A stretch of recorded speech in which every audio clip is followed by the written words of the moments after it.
पुणे के बीजेपी कार्यालय में आज लोकसभा प्रवास की बैठक आयोजित की गई, जिसमें केंद्रीय कृषि राज्य मंत्री कैलाश चौधरी पहुंचे। इस बैठक में सदर विधायक विजय खेमका, जिला अध्यक्ष राकेश कुमार, विधायक कृष्ण कुमार ऋषि एवं बीजेपी के गणमान्य कार्यकर्ता उपस्थित रहे। वहीं केंद्रीय कृषि राज्य मंत्री कैलाश चौधरी ने कहा कि माननीय प्रधानमंत्री नरेंद्र मोदी के नेतृत्व में भारत विकसित राष्ट्र की ओर आगे बढ़ रहा है। प्रधानमंत्री नरेंद्र मोदी जी की सरकार को पूरे 9 वर्ष होने जा रहे हैं। इस 9 वर्षों में अंदर गरीब कल्याण की योजना बनी, जैसे आवासीय योजना, गैस कनेक्शन, शौचालय, हर घर में बिजली, हर घर जल की योजना शामिल है। इसमें गांव की आधारभूत संरचना हो रहा है। कोरोना के संकट समय में भी भारत सरकार ने जो काम किए वो काबिले तारीफ है। मात्र 9 महीने के अंदर 2 वैक्सीनेशन तैयार कर देना, साथ ही 220 करोड़ लोगों को निःशुल्क वैक्सीनेशन करना, उसके साथ ही लगभग 80 करोड़ लोगों को आज राशन सामग्री निःशुल्क दी जा रही है। वहीं आज लगभग 11.5 करोड़ किसानों को 6,000 प्रति वर्ष सम्मान निधि का रुपए दिया जाता है।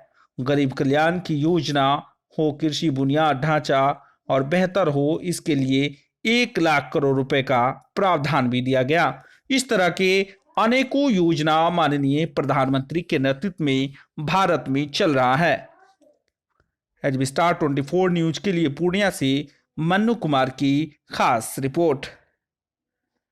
हमारे मध्य उपस्थित हमारे जिले के अध्यक्ष जी, उपस्थित सभी विधायकगण और सभी मीडिया के बंधुओं, आज जैसा कि आप और हम सब जानते हैं कि प्रधानमंत्री नरेंद्र मोदी जी के नेतृत्व में भारत विकसित राष्ट्र की ओर आगे बढ़ रहा है। विकासशील की बातें हमने बरसों तक की, लेकिन अब वो समय आया है जब हम विकसित भारत की बात कर रहे हैं। और जब विकसित भारत की बात करेंगे तो भारत के अंदर रफ्तार भी हमारी बढ़नी चाहिए, गरीबों के कल्याण का भी काम होना चाहिए।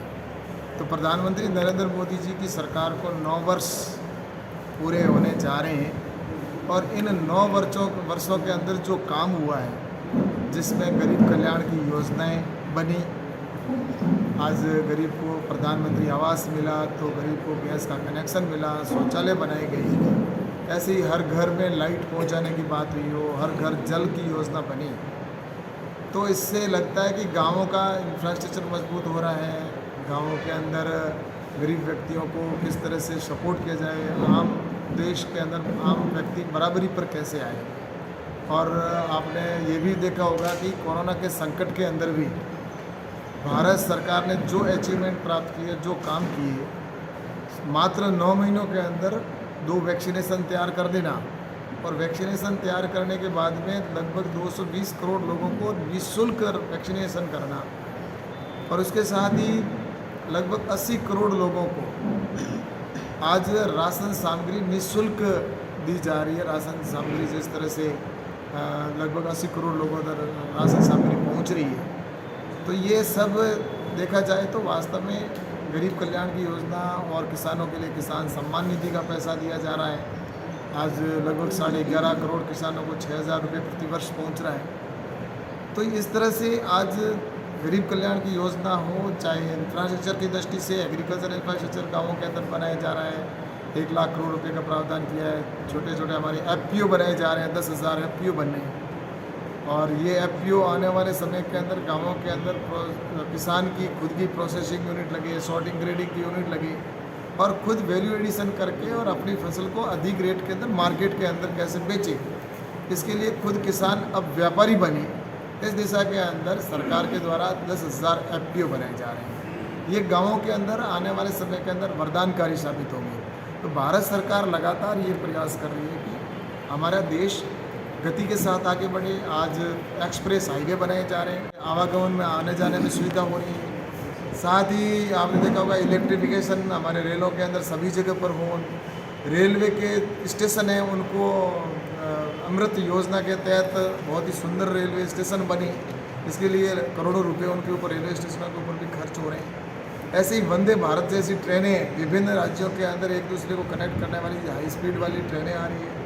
बुलेट ट्रेन भी आ रही है। तो ऐसे ही देखा जाए तो आपके एयरपोर्ट हो, चाहे आज आज़ादी के बाद में जितने एयरपोर्ट नहीं थे, 70 साल में जितने एयरपोर्ट नहीं बने, उतने प्रधानमंत्री जी ने 9 साल के अंदर एयरपोर्ट बनाए। और साथ ही देखा जाए तो आज कनेक्टिविटी की दृष्टि से भी लगातार सरकार के द्वारा काम किए जा रहे हैं। तो ये जब काम होता है तो निश्चित रूप से गति बढ़ती है। और आपने देखा होगा पहले हमारे जो जीबी के डेटा थे वो कितने हाई पैसे लगते थे। आज डेटा है वो मोबाइल के ऊपर आराम से व्यक्ति 1 महीने का 400 रुपये के अंदर लगातार वो बात कर सकता है।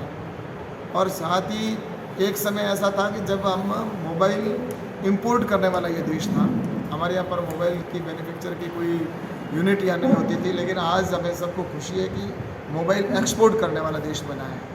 साथ ही मैं आपको ये भी बताऊं कि जो अपने हथियार है रक्षा के क्षेत्र में, वो भी हम दूसरे देशों के ऊपर निर्भर रहते थे, लेकिन आज हम एक्सपोर्ट करने वाला देश बना है। हमारे यहाँ के हथियार दूसरे देशों के अंदर जा रहे हैं। और निश्चित रूप से मैं कह सकता हूँ कि आज भारत के अंदर लगातार देश आगे बढ़ रहा है। लेकिन जब भारत के प्रधानमंत्री जी इस तरह से देश को आगे बढ़ाने की और गरीब कल्याण की योजना को लेकर और भारत विश्व का नेतृत्व करे, विश्व के अंदर शक्तिशाली देश वितरण करना होता है, उसके अंदर वो भी भेदभाव करते हैं और कालाबाजारी करके और दूसरे देशों के अंदर भी भेजने की सूचनाएं यहाँ से हमें लगातार मिलती रहती हैं। तो ये देखा जाए तो आज इस समय हर व्यक्ति अपने आप को बिहार के अंदर परेशान महसूस कर रहा है। और तुष्टीकरण की नीति के ऊपर ये सरकार चल रही है। तुष्टीकरण के तहत भले ही कुछ भी किया जाए, इस तरह से एक दंगे भी इस प्रदेश के अंदर होते हैं। जहाँ दंगा पीड़ित हैं उनके खिलाफ कार्रवाई भी होती है, उनको जेल में भी डाला जाता है, और जो दंगा करने वाले लोग हैं वो खुलेआम घूमते हैं।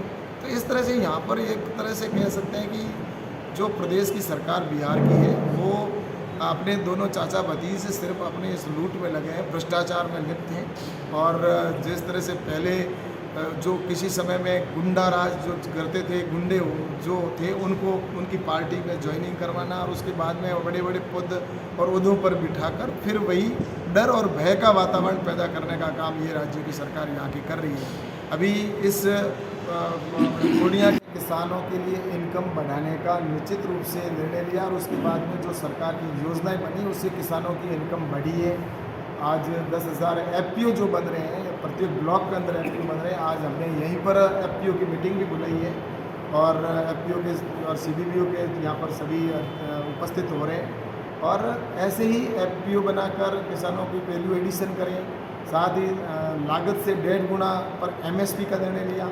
आज एमएसपी पर लागत से 1.5 गुने पर किसान की फसल को खरीदा जा रहा है। एग्रीकल्चर इंफ्रास्ट्रक्चर के 1 लाख करोड़ का प्रावधान किया है और गांवों के अंदर ही वहाँ पर इंफ्रास्ट्रक्चर खड़ा हो, इस दृष्टि से भी कार्य किया जा रहा है। और निश्चित रूप से मैं कह सकता हूँ कि किसानों की इनकम लगातार बढ़ रही है। एक्सपोर्ट पॉलिसी के अंदर भी हमने चेंजेस किया है ताकि एक्सपोर्ट पॉलिसी है जिसके अंदर पहले जिस तरह से फसल आती थी उसी समय इम्पोर्ट को वहाँ से इम्पोर्ट को खोल दिया जाता था तो किसान को वो रेट नहीं मिलती थी। लेकिन अब जब किसान की फसल आती है तो उस समय हमने उनके ऊपर कंट्रोल किया कि इम्पोर्ट ना हो, तो उसकी वजह से किसानों को आज अच्छा भाव भी मिल रहा है, किसानों को अच्छी रेटें मिल रही है। और किसान आज मैं कह सकता हूँ कि भारत सरकार की ओर से जो भी किसान फसल बीमा योजना है यहाँ पर बिहार के अंदर, तो वो भी इन्होंने जानबूझकर इस तरह से बंद कर रखा है। तो कुल मिलाकर ये कहना है कि फसल बीमा के माध्यम से किसानों को जो नुकसान होता है तो वो भी उनको फसल बीमा के माध्यम से भी दिया जा रहा है। तो साथ ही एनडीआरएफ फंड, एसडीआरएफ फंड के माध्यम से भी किसान को कहीं पर भी अगर क्षति होती है तो उसको भी दिया जा रहा है। आज जो किसान क्रेडिट कार्ड के माध्यम से जो लगभग 6 लाख करोड़ रुपए जहाँ तक दिए जाते थे किसानों को, आज उसका बजट को बढ़ाकर 20 लाख करोड़ रुपए तक का किसान क्रेडिट कार्ड के माध्यम से किसानों को पहुँचाया जा रहा है। आज एग्रीकल्चर का जो है बजट को बढ़ाया गया। यूपीए की जब सरकार थी 2013 तक का बजट कृषि का जो था वह कृषि का बजट